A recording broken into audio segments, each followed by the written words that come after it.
말씀은 마태복음 27장 11절에서 25절까지 말씀입니다. 같이 읽어보시겠습니다. 읽습니다.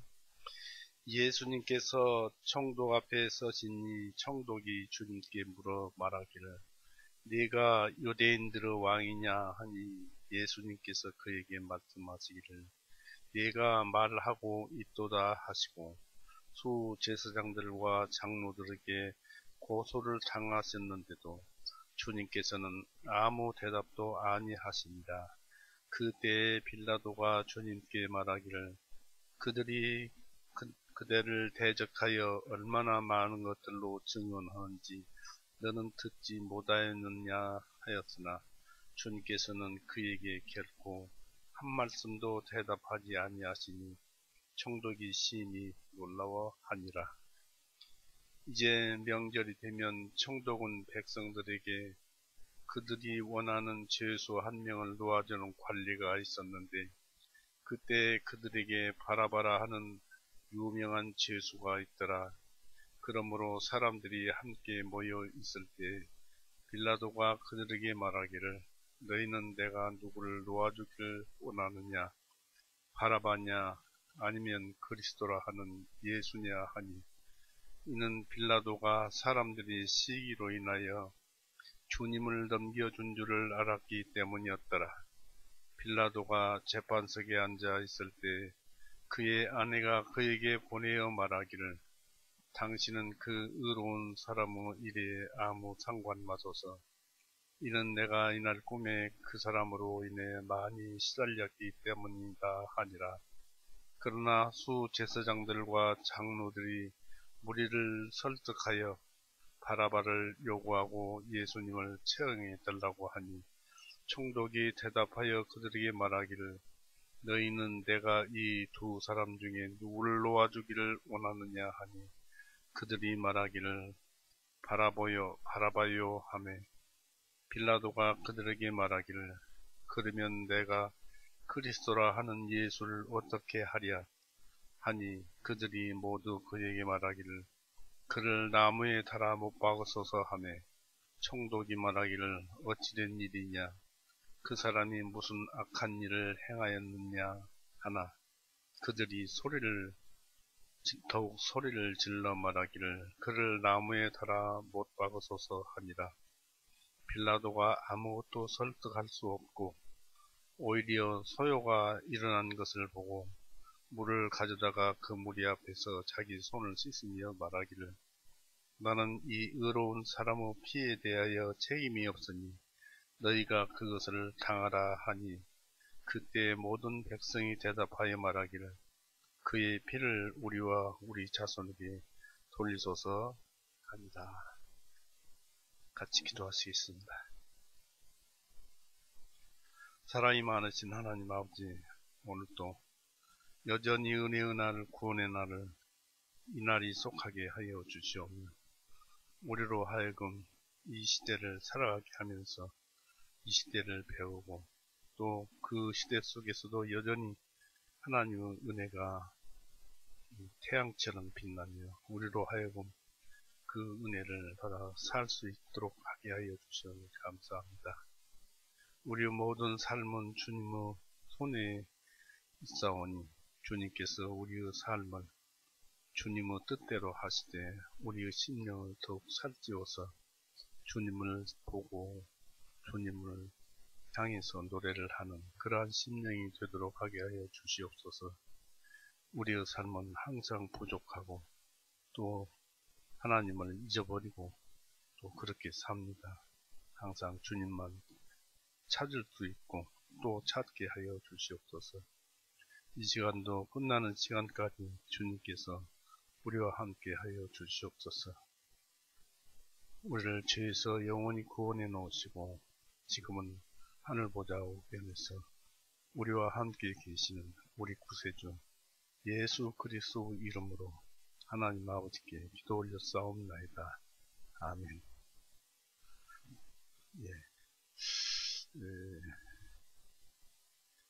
우리가 이렇게 이 성경을 오늘 27장을 읽었습니다.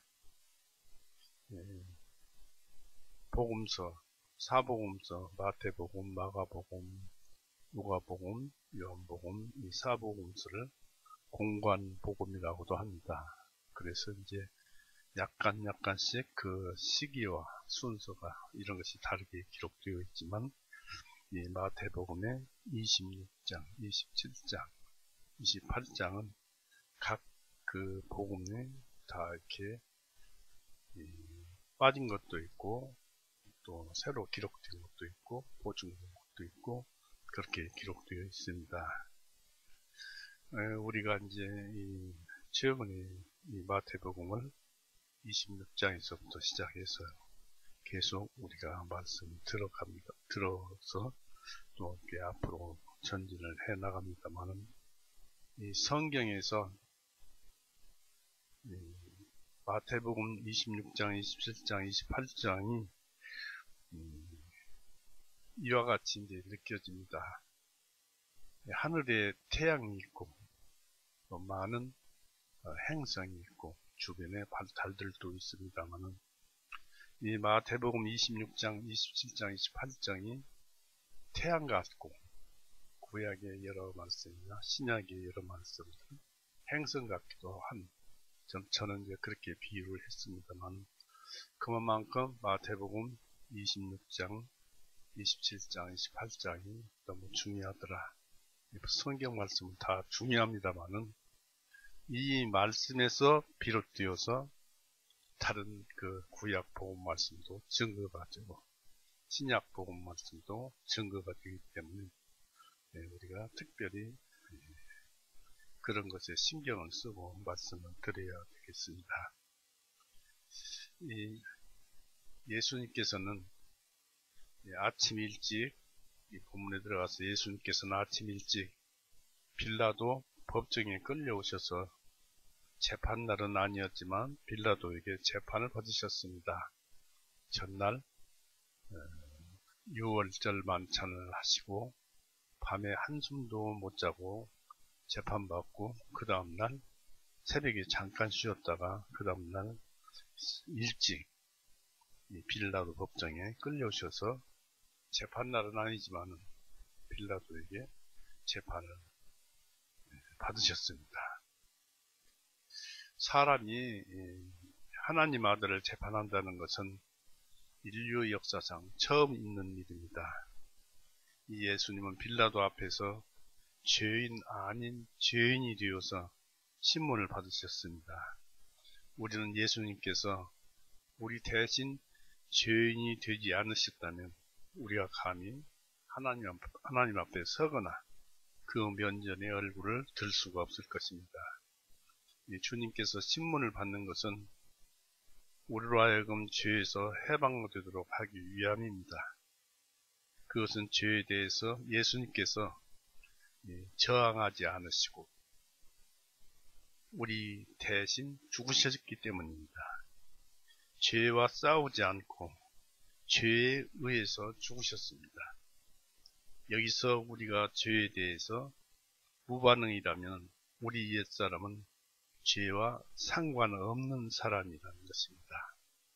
우리가 싸우지 않고 죄와 상관하지 않냐면 우리의 겉사람은 죽은 상태라는 것입니다. 선한 영으로 하나님과 대화를 하는 그런 상태라는 얘기죠. 우리 예수님은 빌라도 법정에서 겁내지도 요동치도 않으셨고, 또 이것은 우리가 마지막 법정에 섰을 때 하나님 앞에 담대히 설 수 있도록 하기 위함입니다.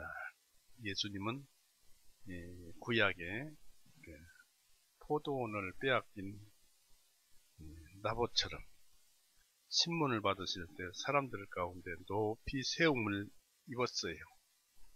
또 구경거리가 되기 위해서 세워지셨습니다. 열왕기상 21장 12절에 나오고, 또 요한복음 3장 14절에서 그것을 알 수 있습니다. 예수님의 그 기소 이유는, 제사장들의 기소 이유는 유대인은 왕이라는 데 있었습니다. 당시 왕은 로마인 뿐이었으며 로마의 지배하에서는 각 나라에 왕을 세울 수가 없었기 때문입니다. 제사장들과 장로들은 예수님을 가이사, 즉 시저, 황제의 원수라고 고소를 하였습니다. 누가복음 23장 보세요.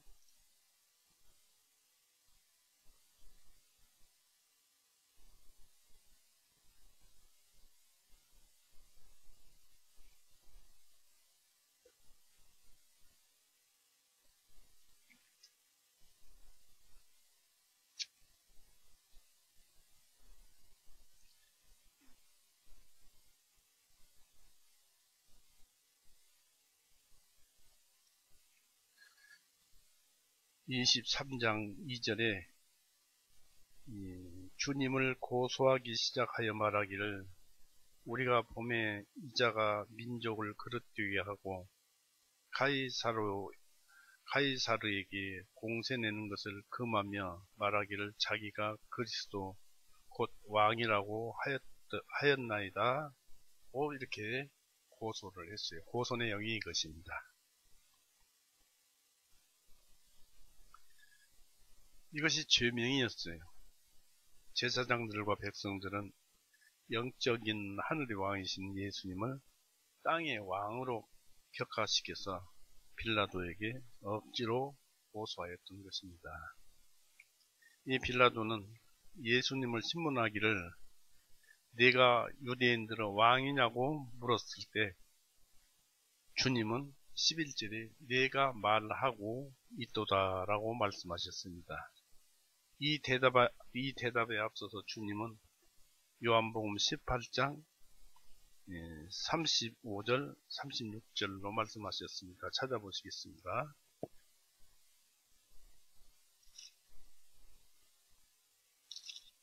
(18장) 35절 36절에 요한복음 18장 35절 36절에 빌라도가 대답하기를 내가 유대인이냐 빌라도가 대답하기를 내가 유대인이냐 내 민족과 수제사장들이 너를 나에게 넘겨주었느니라 너는 무엇을 하였느냐 하니 그랬습니다. 그렇기 때문에 그렇게 말씀하신 것이죠. 그래서 이 본문의 12절은 유대인들의 고소에 대해서 예수님은 아무 말씀도 없었습니다. 빌라도 역시 제사장들과 장로들의 고소에서 아무런 잘못을 찾지 못하였습니다. 하늘이 영적인 그런 일로 빌라도 세상 로마 총독이 그런 것을 어떻게 알고 신앙을 알 것이며 또 어떻게 알고 그 고소가 잘 됐는지 잘못됐는지 알겠습니까? 아무것도 알지 못하죠. 그러니까 잘못을 찾지 못했습니다. 여타 증거들도 빌라도에게는 증거가 되지 못하였습니다. 예수님께서 베드로를 시켜서 물고기 뱃속에서 동전을 하나 가지고 오게 해서 그것으로 황제에게 내면서 황제의 것은 가이사 것은 가이사에게 하나님 것은 하나님께 바치라 하는 그런 말씀이 죄가 될 수는 없지요. 그래서 우리에게 여기서 가르쳐 주시는 것은 스쳐 지나가면서 가르쳐 주는 것은 아무 말씀도 안 하시면서 한 말씀 어쩌다 하셨습니다만은 우리가 해야 할 말은 예면 예고 아니오면 아니오라고 말할 뿐입니다. 마태복음 5장 37절에도 나와 있고 야고보서 5장 12절에도 기록되어 있습니다. 이 제사장들의 고소에 대해서 예수님은 아무 대답도 하지 않음으로써 침묵을 지키셨는데 우리가 여기서 배울 것은 우리도 죄의 증거에 대해서 침묵할 수 있어야 하겠습니다. 믿는 자는 주님과 함께 죽은 자가 아니겠습니까? 12절 한번 보십시오.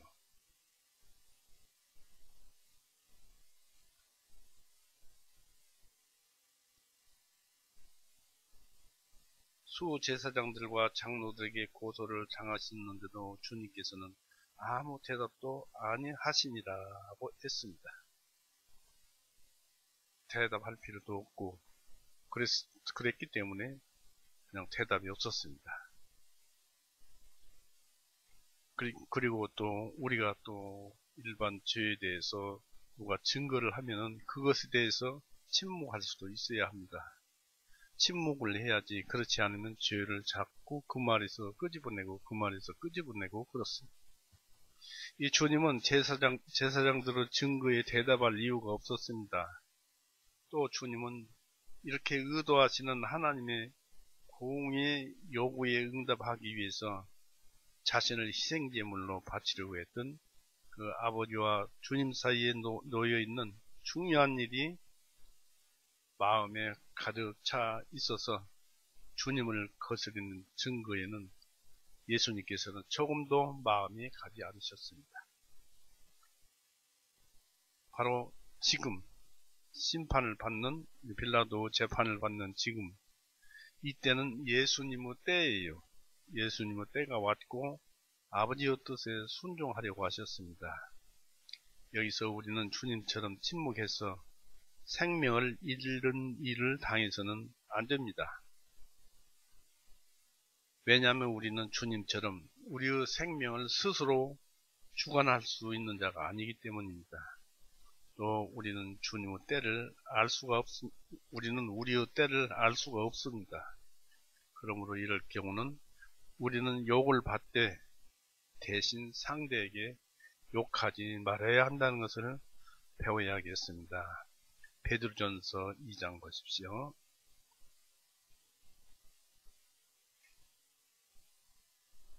좋은 말씀이 여기에 기록되어 있습니다. 베드로전서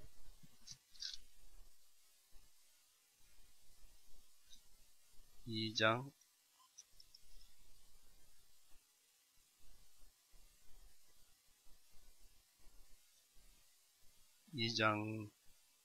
22절서부터 읽어볼 것입니다.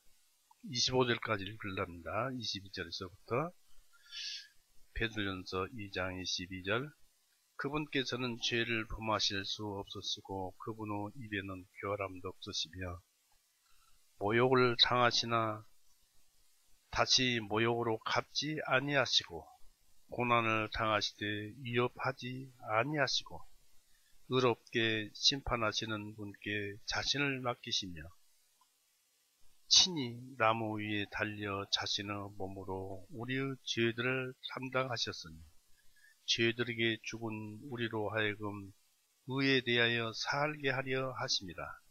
그분께서 채찍에 맞으심으로 너희가 고침을 받았나니 전에는 너희가 길 잃은 양들 같았으나 지금은 너희 혼들의 목자이시오 감독이신 그분께 돌아왔느니라. 이게 이제 28장을 간추려 말씀하신 것인데, 이 믿어서 구원을 받은 사람들은 혼들의 목자이신 감독이신 예수님께, 하나님께 돌아왔느니라 는 말씀을 여기에 기록하고 있습니다. 그래서 여기에서 우리에게 가르쳐 주듯이 이렇게 살게 해야 됩니다. 23절에 모욕을 당하시나 다시 모욕으로 갚지 아니하시고, 우리도 그러니까 남들이 모욕을 할 경우 모욕으로 갚지 말고 고난을 당하되 위협하지 아니하고 또 의롭게 심판하시는 분께 자신을 맡기시며, 즉 하나님께 모든 일을 맡기면서 살아가자. 이것이 우리의 신앙생활입니다. 왜냐하면 하나님께서는 그것을 다 처리해 주실 것이니까. 안 믿어서 몰라서 그래.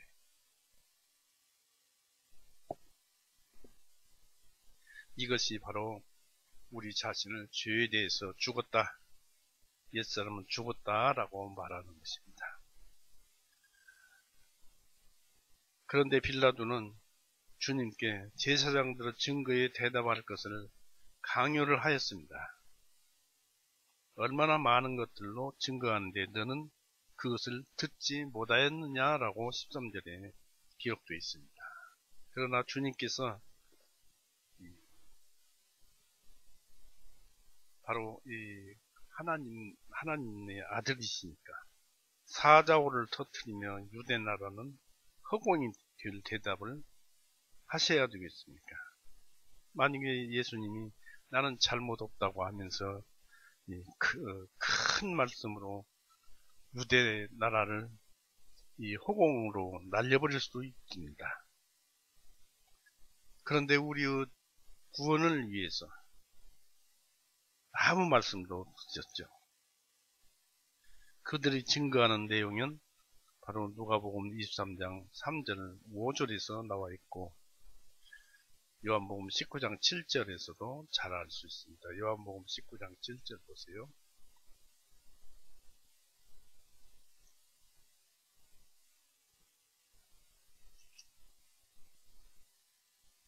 요한복음 19장 7절 유대인들이 그때 대답하되 우리에게는 율법이 있는데 우리의 율법에 따르면 그는 마땅히 죽어야 하나이다. 이는 그가 자신을 하나님의 아들이라 하였기 때문이다 하니라. 그게 무슨 죄가 되겠습니까? 신앙으로서 하나님의 아들이라고 우리들은 얼마나 그렇게 할 수 있습니까?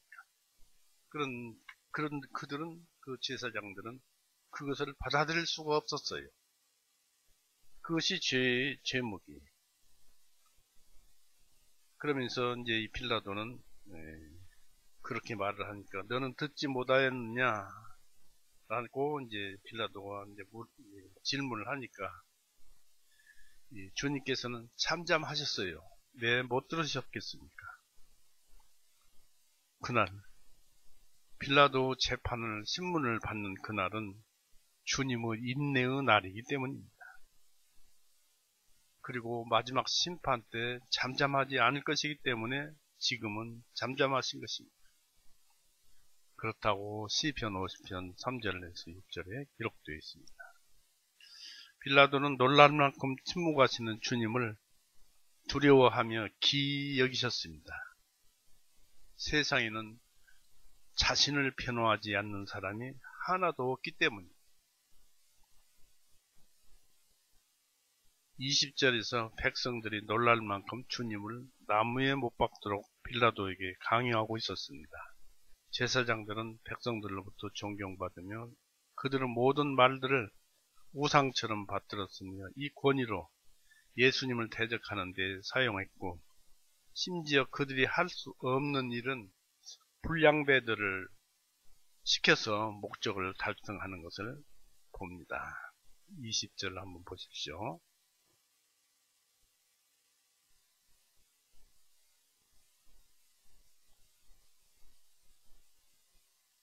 마태복음 27장 20절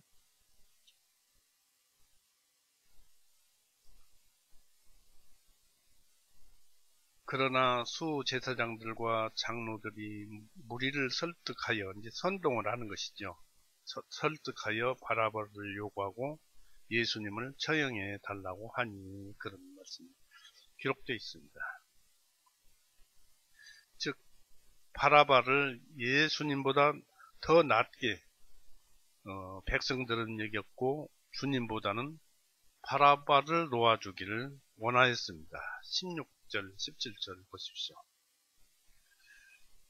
이제 왜 그랬냐면은, 우리가 이제 차츰 말씀을 드리겠습니다만은, 15, 16절부터 읽어봅니다. 이제 명절이 되면 총독은 백성들에게 그들이 원하는 죄수 한 명을 놓아주는 관리가 있었는데 그때 그들에게 바라바라는 유명한 죄수가 있더라. 그러므로 사람들이 함께 모여 있을 때 빌라도가 그들에게 말하기를 너희는 내가 누구를 놓아주기를 원하느냐 바라바냐 아니면 그리스도라 하는 예수냐 하니 그랬습니다.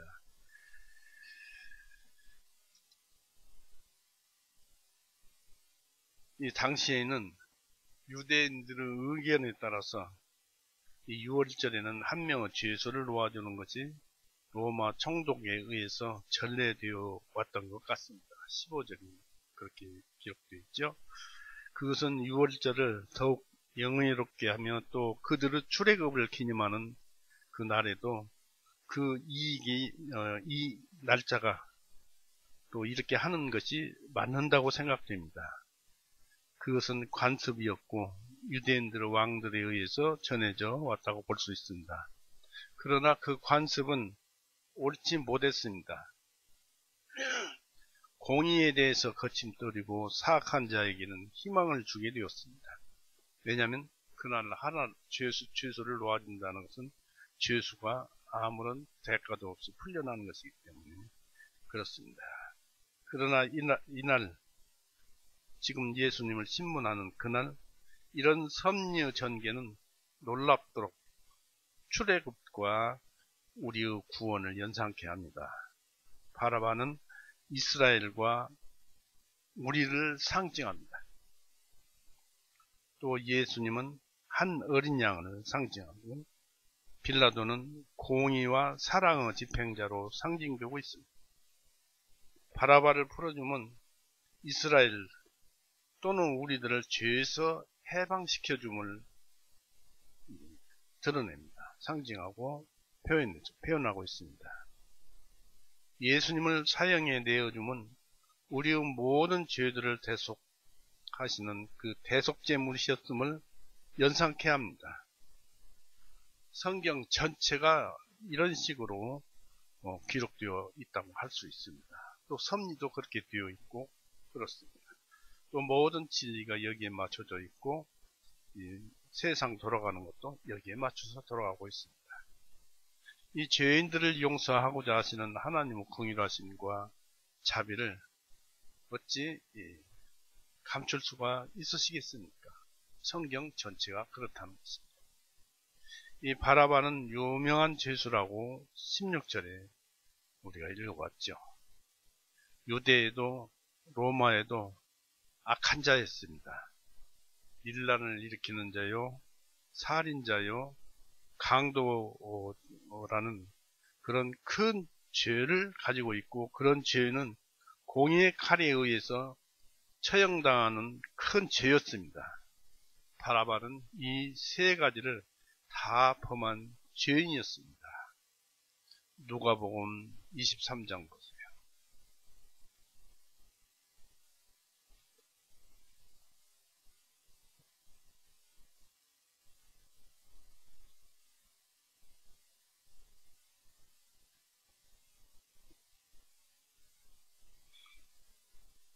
누가복음 23장 19절.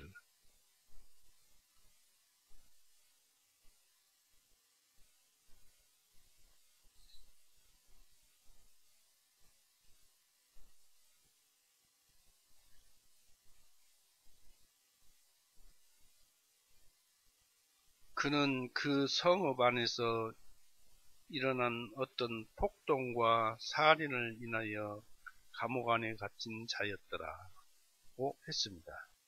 또 요한복음 18장 40절을 보시면은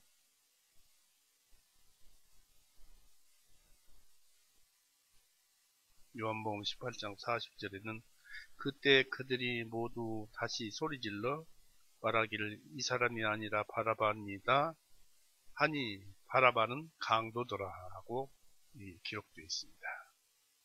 이처럼 강도요,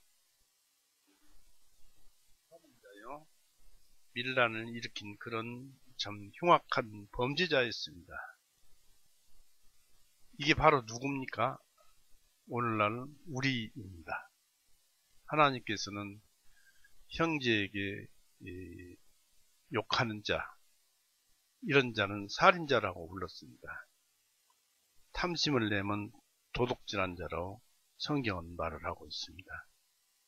음욕을 품으면 간음자라고 했습니다. 이런 죄에 다 걸리지 않는 사람 누가 있습니까? 이 바라보는 실로 유명한 죄수였습니다. 이 유월절 관리를 이용해서 빌라도는 예수님을 놓아주려고 했고 이 마음은 사람들의 양심과도 같았습니다. 17절, 19절 보십시오.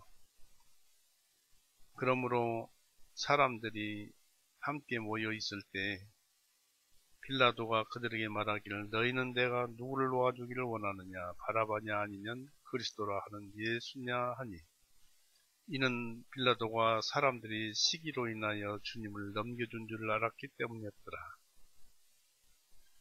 빌라도가 재판석에 앉아있을 때 그의 아내가 그에게 보내어 말하기를 당신은 그 의로운 사람에 아무 상관받아서 이는 내가 이날 꿈에 그 사람으로 인해 많이 시달렸기 때문이다 하니라.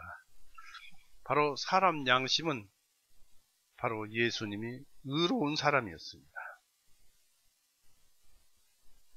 이 빌라도는 악한 바라바와 예수님을 비교하여 은근히 예수님을 놓아줄 것을 제안하였습니다.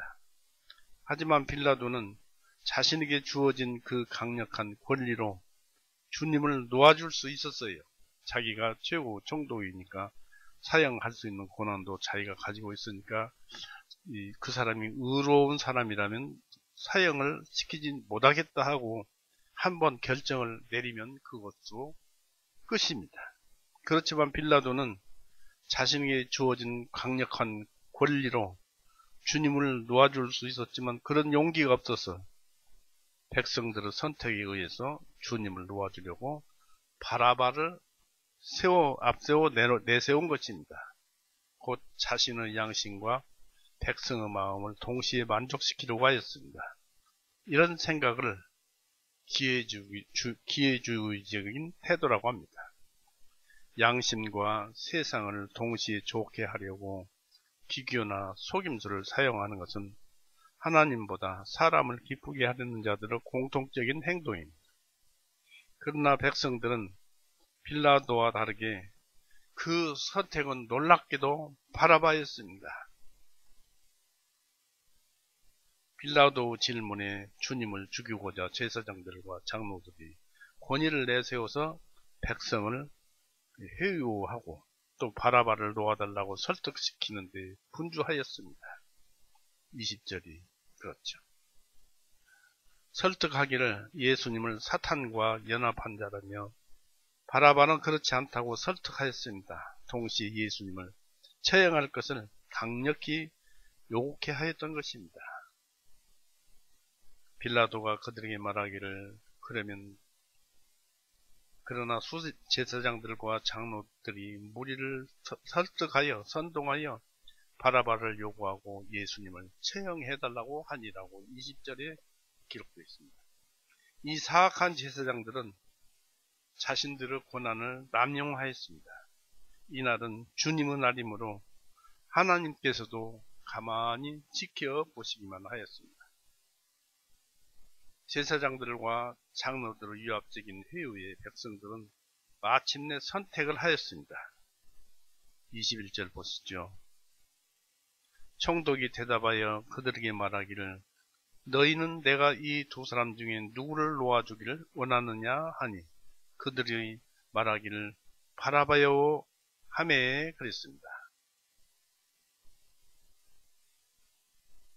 살인자를 놓아주기를 원했습니다. 그것은 나중에 그건 대단히 잘못한 것입니다. 이 빌라도가 대단히 잘못한 거예요. 자기 고난을 우유부단하게 이게 사용한 것입니다. 그래서 베드로도 후에 이 빌라도를 그렇게 했다고 잘못했다고 했습니다. 사도행전 3장 보십시오.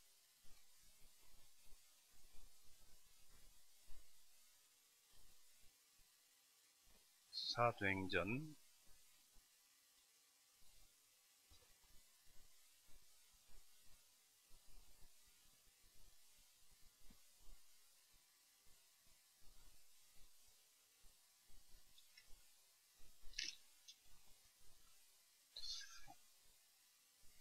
14절을 보십시오. 사도행전 3장 14절 너희가 거룩하신 분이시요 그 의로우신 분을 부인하고 살인자를 바라바를 얘기하죠. 부인하고 살인자를 너희에게 놓아주도록 구하여 생명의 통치자를 죽였도다. 그러나 하나님께서는 그분을 죽은 자들로부터 일으키셨으니 우리가 이 일의 증인들이니라 했습니다. 그러니까 빌라도가 잘못했다, 그런 얘기.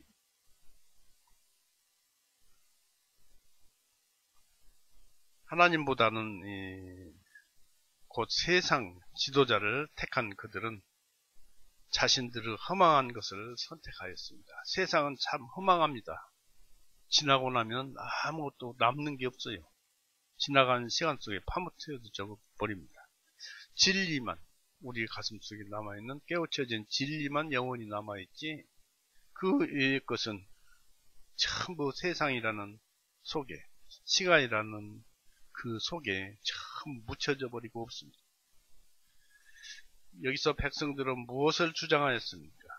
온 백성들이 예수님에게 가장 수치스러우며 혹독한 나무에 달아 못 박는 형벌 주기를 원하였어요. 22절 보세요. 빌라도가 그들에게 말하기를 그러면 내가 그리스도라 하는 예수를 어떻게 하랴 하니 그들이 모두 그에게 말하기를 그를 나무에 달아 못 박으소서 하며 했습니다. 23절에 총독이 말하기를 어찌된 일이냐, 그 사람이 무슨 악한 일을 행하였느냐 하니 그들이 더욱 소리를 질러 말하기를 그를 나무에 달아 못 박으소서 하니라. 이게 이제 주객이 전도되었어요. 재판관이 백성이 되고 빌라도는 거기에 따르는 사람이 됐어요. 심판을 하고 재판을 하는 사람이 빌라도인데 못 박아달라고 한 것입니다. 광적으로 백성들은 주님을 나무에 못 박을 것을 주장을 했습니다. 이에 빌라도는 놀라움 속에서도 자기 양심에 따라서 예수님을 놓아주는 것을 원했다는 것을 다음에서 알 수가 있습니다. 빌라도는 내가 그리스도라 하는 예수를 어떻게 하랴 하고 22절에 말을 했습니다. 즉 재판 진행을 백성들이 이끌어가는 형국인데 이에 백성들은 전부 나무에 달아 못 박았어서 하는데 그 중에서도 빌라도는 이 요구에 대해서 어찌된 일이냐, 그 사람이 무슨 악한 일을 하였느냐고 질문을 하였습니다. 주님은 모든 면에서 죄가 없으신 분입니다. 주님께서 이렇게 영육적으로 상처를 입으신 것이 우리의 범죄 때문이 아니었다고 하면은 또 주님께서 내어줌을 당하시고 백성들을 위해 대속하시기 위해서 고난을 자발적으로 취하신 것이 우리의 허물이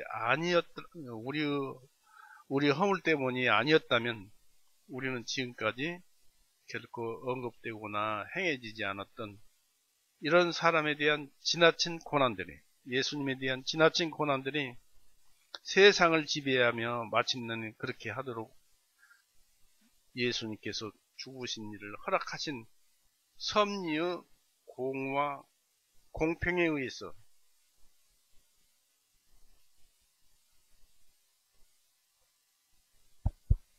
죄인이 하나님과 화해될 수 있다고 생각할 수는 없습니다. 예수님이 아니면 죄인들이 죄를 용서받고 하나님과 화해될 수 있다고는 생각할 수가 없다, 그런 얘기입니다. 백성들이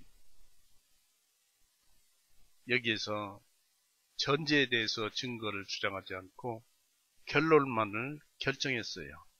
그냥 못 박아달라는 것입니다. 죄가 나쁘고 어쩌고 어떻게 해서 나쁘다, 이렇게 해서 나쁘다 하는 그런 결론을 내는 것이 아니고 무조건 못 박았어서 했습니다. 그래서 그들이 결론을 못 냈지만 이것이 결론을 결정한 거예요. 그들이 소리를 지른 것입니다.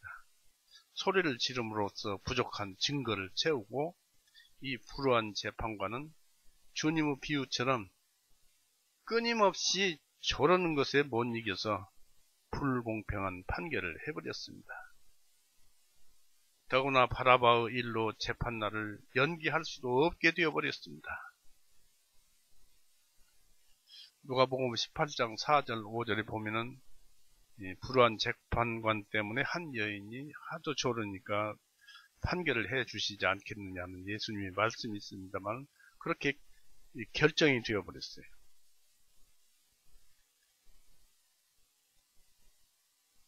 그 재판은 광적인 혼란 중에 이루어졌습니다. 24절 25절로 보십시오. 총독이 말하기를 어찌 된 일이냐, 그 사람이 무슨 악한 일을 행하였느냐. 24절 빌라도가 아무것도 설득할 수 없고 오히려 소요가 일어난 것을 보고 물을 가져다가 그 무리 앞에 자기 손을 씻으며 말하기를 나는 이 의로운 사람 피에 대하여 책임이 없으니 너희가 그것을 당하라 하니 그때 모든 백성이 대답하여 말하기를 그의 피를 우리와 우리의 자손에게 돌리소서 하니라고 했습니다. 이 빌라도는 자신의 양심의 책임을 면하려고 물을 가져오라고 해서 손을 씻었습니다. 즉 빌라도는 주님을 무죄하다고 믿으면서도 분노한 백성들을 이해시킬 수가 없었습니다. 종종 정욕과 분노의 홍수가 얼마나 거센가를 우리는 살펴보면 알 수가 있습니다. 권위나 이성이 그 흐름을 저지할 수는 없을 것입니다. 빌라도는 재판 때문에 그 여기는 소요라고 했습니다만 개혁성경에는 밀란이라고 했습니다. 이 소요가 일어나려는 것을 보았습니다. 제사장들이 붙여놓은 불길은 걷잡을 수가 없었습니다. 빌라도는 자기 양심대로 주님을 놓아줄 수 없게 되어버렸습니다. 이처럼 하나로 모아진 군중의 감정은 불확실한 것입니다. 많은 사람들이 군중이 데모를 하면서 어떤 뜻을 내세우는 것은 무엇인가 그 근거 결론이 있어야 되는데 결론도 없이 막 소란을 내세워서 큰 소리를 내세워서 앞세우기 때문에 군중의 감정은 불확실한 것이다 라는 것입니다. 사람이 하는 일의 최종 결정을 이성이나 의지보다 더 힘이 센 감정이 쥐고 있습니다. 사람은 자기 감정을 이기기가 참 어렵습니다. 이런 모든 것들이 자기의 사람들 마음속에 다 있습니다. 포함되어 있어요. 영혼 속에 포함되어 있어요. 이 빌라도는 자신의 마음의 평안과 서음의 평화 사이에서 고민을 하였습니다. 빌라도가 재판의 시작부터 총독으로서 공의와 법을 굳건히 또 단호하게 고집했더라면 재판은 이 지경이 안 되었을 것입니다. 여기서 잘못된 것을 찾지 못한 사람은 어떤 구실로든지 나무에 못 박아서는 안 되고 또한 세상이나 집단을 만족시키기 위해서 불우한 일이 행해져서는 안 된다는 것은 의논의 여지가 없습니다. 즉 하늘과 땅이 딱 마주친다 하더라도 공의는 반드시 행해지도록 하는 것이 옳은 일일 것입니다. 빌라도는 절충점을 찾으려 했습니다. 곧 사형 판결을 내면서도 사형의 정당성을 인정하지 않음으로써 자신의 양심과 백성들을 만족시키려 하였습니다. 사도 바울은 로마서 14장 22절에 이런 말이 있어요. 자기가 자기의 옳다 하는 바로 자기를 책망하지 않는 자는 복이 있다라는 말씀이 있습니다. 또 이것을 다르게 바꾸어 말하면 자기를 책망하는 바로 자기를 옳다 하지 않는 자는 복이 있다라는 말로도 할 수 있습니다. 이 빌라도는 이도 저도 아니면서 자신이 깨끗하기를 원하였습니다. 빌라도는 보여주기식으로 물을 가져다가 백성들 앞에서 자기 손을 씻으며 이 의로운 사람의 피에 대하여 나는 책임이 없으니 너희가 당하라 하였습니다. 이런 방식은 신명기 21장 6절, 7절에서 채용한 것입니다. 신명기 21장 보세요.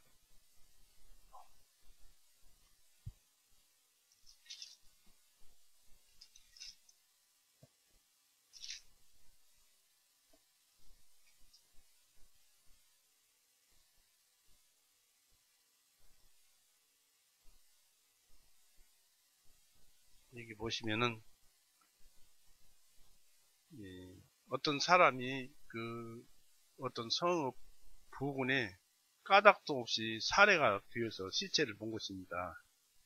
6절에 보니까 그런 살해된 자에게서 가장 가까운 성읍, 그러니까 그 살해된 자가 이쪽 성읍 저쪽 성읍 두 성읍이 있다면 가까운 성읍이 책임이 더 있다는 얘기죠. 살해된 자에게서 가장 가까운 성읍의 모든 장로들은 계곡에서 목을 벤 그 어린 암송아지 위에다 그대로 손을 씻으며 대답하여 말하기를 우리의 손이 이 피를 흘리지 아니하였고 우리의 눈도 그것을 보지 못하였나이다. 그래서 오 주님, 주님께서 구속하신 주님의 백성 이스라엘에게 긍휼을 베푸시고 무지한 피를 주님의 백성 이스라엘에 두지 마옵소서 하면 그 피 흘린 죄가 그들에게 용서함을 받으리니 하였습니다. 그러나 여기에서 빌라도는 이 성경 신명기 21장 6절 7절 말씀과는 전혀 다릅니다. 왜냐하면 여기에서 나오는 사람은 누가 죽였는지를 보지를 못했습니다.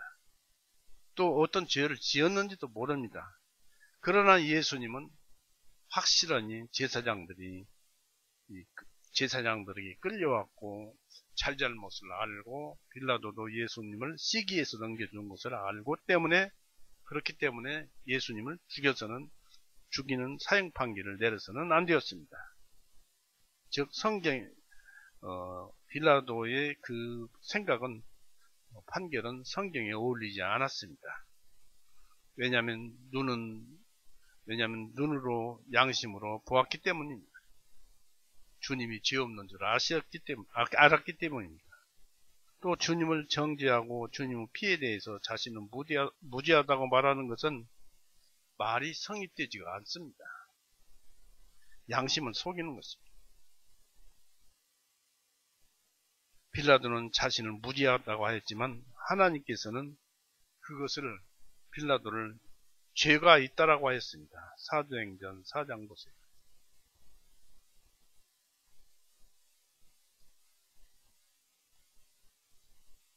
사도행전 4장 27절 28절 이는 참으로 헤롯과 본디오 빌라도는 이방인들과 이스라엘의 백성들과 함께 모여 주님께 기름 부으신 주님의 거룩하신 아이 예수님을 대적하였으니 이는 무엇이든지 주님의 손과 주님의 계획대로 이루려고 결정하신 모든 것을 다 행하고자 하였기 때문이니 했습니다. 27절에 이는 참으로 헤롯과 본디오 빌라도는 이방인들과 이스라엘 백성들과 함께 모여 주님을 기름 부으신 주님이 거룩하신 아이 예수님을 대적하였으니 해서 잘못했다고 성경은 기록하고 있습니다. 빌라도가 잘못했다라고 합니다. 이 사람들은 흔히 범죄하고도 범죄하지 않았다고 정당화를 합니다. 그러나 하나님은 이미 자신은 판단 안 할지라도 하나님은 이미 사건이 이루어진 동시에 다 판단을 하십니다. 그래서 우리는 될 수 있습니다. 할 수 있습니다. 모르고 짓는 죄는 모른다고 하지만은 알고는 죄를 짓지 말아야 되겠다 이것입니다. 이 빌라도는 많은 사람들이 자신의 잘못을 찾지 못한다면 비난도 받지 않게 될 것이라고 자신을 속이며 이렇게 말을 했습니다.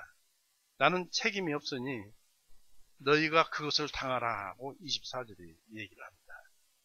24절에 빌라도가 아무것도 설득할 수 없고 오히려 소요가 일어나는 것을 보고 물을 가져다가 그 무리 앞에 자기 손을 씻으며 말하기를, 나는 이 의로운 사람의 피에 대하여 책임이 없으니 너희가 그것을 당하라 했습니다. 그러나 이 사람 생각처럼 범죄 사실을 전가시킨다는 것은 있을 수가 없습니다. 죄인이 죄인에게 죄를 전가시킨다는 것은 있을 수가 없습니다. 죄인이 죄 없는 사람에게 죄를 전가하실 수는 있어요. 예수님처럼 우리의 죄를 다 담당하실 수는 있지만 죄인이 어떻게 죄를 전가받을 수 있습니까? 그래서 전가시킨다는 것은 있을 수가 없습니다. 그러면서 너희가 당하라 하는 것도 잘못된 말. 제사장들과 장로들은 그 범죄를 자신들이 떠맡을 것에 동의하였습니다. 제사장들도 잘못 알고 백성들도 장로들도 잘못 알았습니다. 그들은 한 목소리로 그의 피를 우리와 우리 자손에게 돌리소서. 25절 보십시오. 그때 모든 백성이 대답하여 말하기를 그의 피를 우리와 우리 자손에게 돌리소서 하니라. 빌라도의 손 씻는 마지막 권고에도 귀를 기울이지 않고 이 땅에서 지옥 형벌을 쉽게 승낙해버린 것입니다. 빌라도는 주님께서 피 흘리는 죄의 두려움이 빌라도를 주저하게 만들었다는 것을 알고 또 자신들의 큰 소리의 주장대로 이제 그들의 소원이 소나기에 있는 것을 보고 놓칠세라 빌라도의 무서운 요구에 그만 동의를 했어요. 그의 피를 우리에게 돌리소서 했습니다.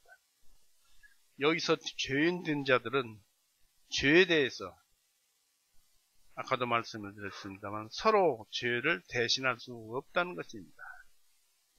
그들은 하나님께 얼마나 반항을 하였습니까? 욥기 15장 보세요.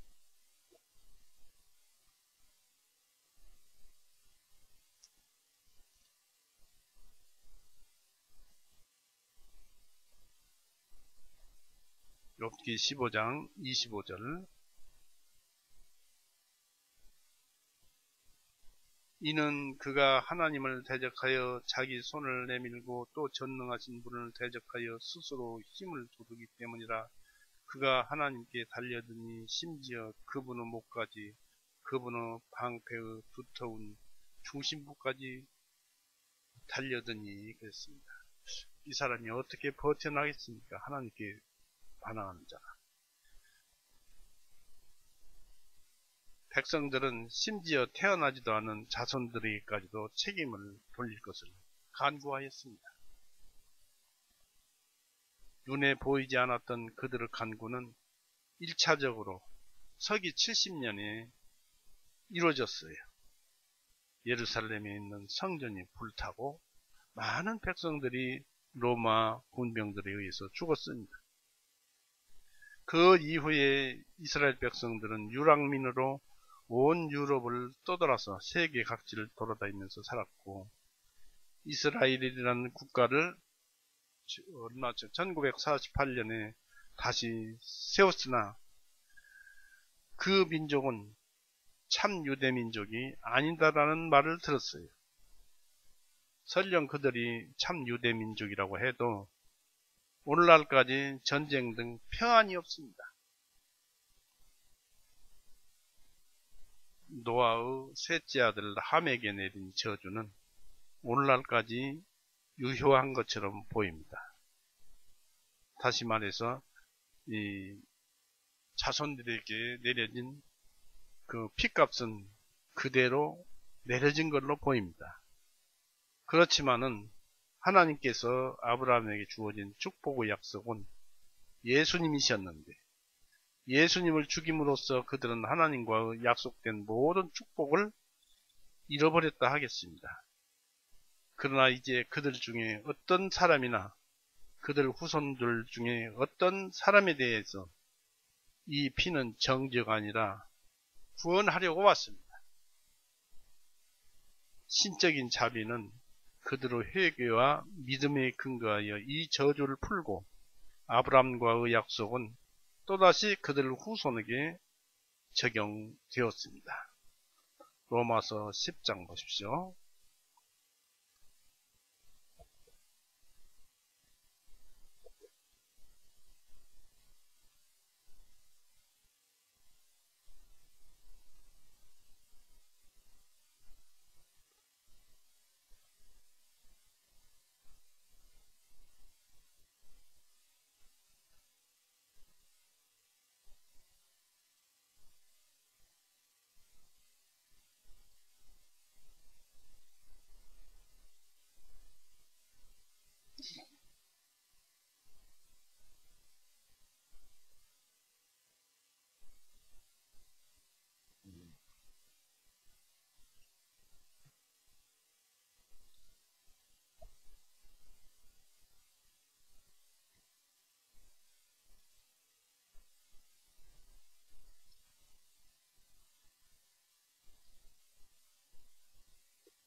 로마서 11장입니다. 11장 24절 25절.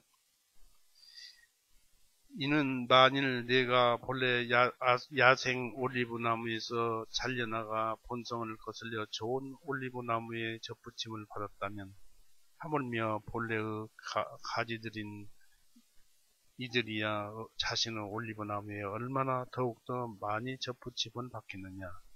형제들아, 너희가 스스로 지혜롭다고 자만하지 아니하게 하기 위하여 이 신비에 대해 너희가 모르기를 내가 원치 아니하노니, 이는 이방인들의 충만함이 들어오기까지는 이스라엘의 일부가 눈이 멀게 되는 것이라고 했습니다.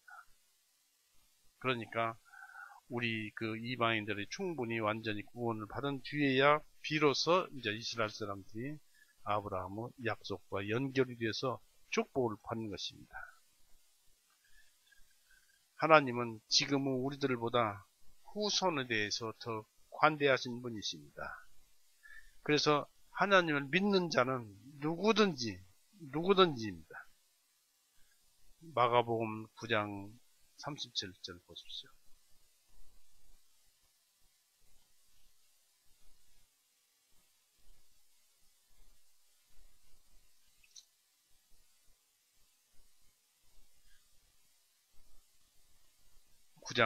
마가복음 9장 37절.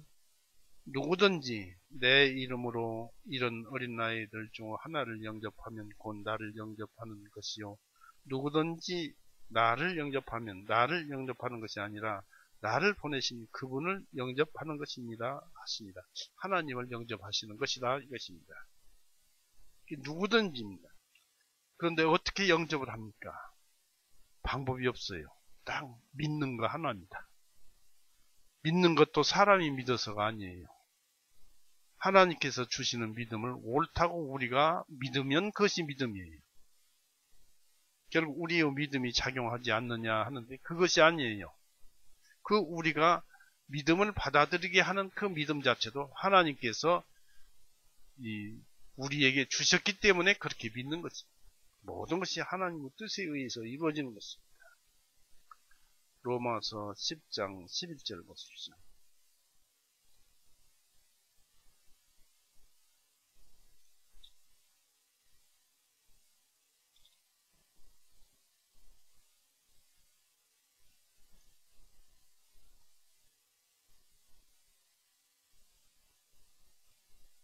성경 기록에 말씀하시기를 누구든지 그를 곧 예수님을 믿는 자는 부끄러워지 아니하리라 하셨나니 부끄러워지 않는다.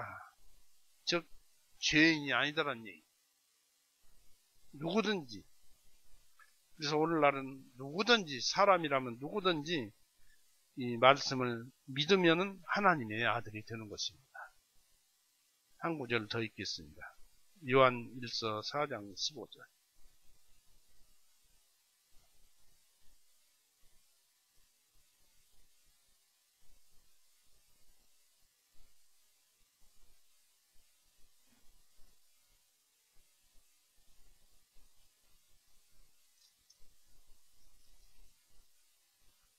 요한일서 4장 15절 보세요.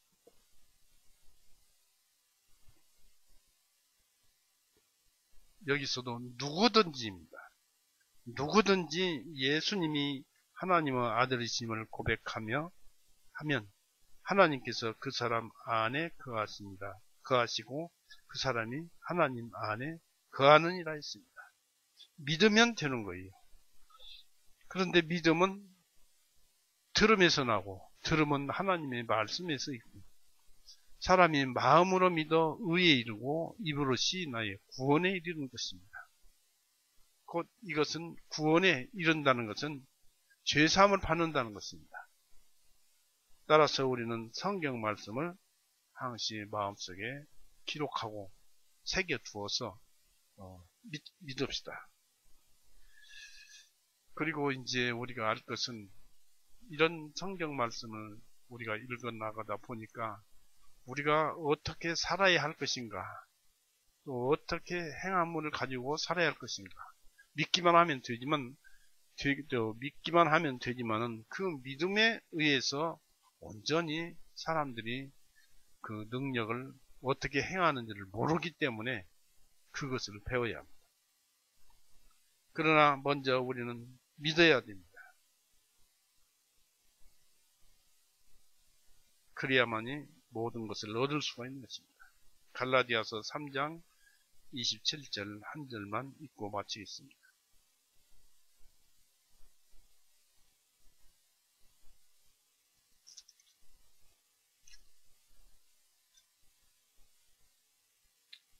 갈라디아서 3장 27절 이는 너희 많은 이들 곧 그리스도 안으로 침례를 받은 자는 다 그리스도로 옷 입었기 때문이니 했습니다.